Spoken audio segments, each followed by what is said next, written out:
Hello, it's Louise Reynolds here, and I've just been thinking and reflecting on some of the stuff I've been doing in my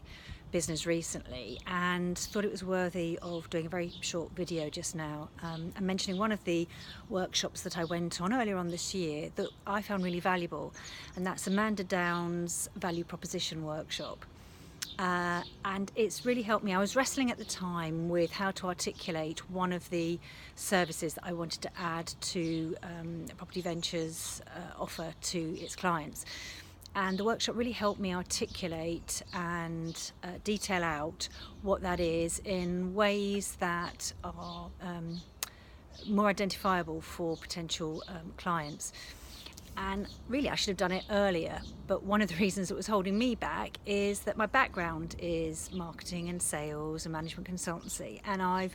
run some of those types of programs before, and I suppose there was an element of me thinking, well, I should know this really. What I underestimated was just the value of hearing someone giving those messages to me in a different context in my business, and giving me the chance to work through some of those issues and get input and feedback from the group and from Amanda herself. So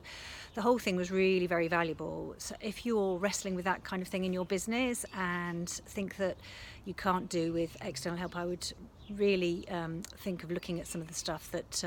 Amanda does, because it's really helped me an awful lot and helped clarify a conundrum that I had at the time.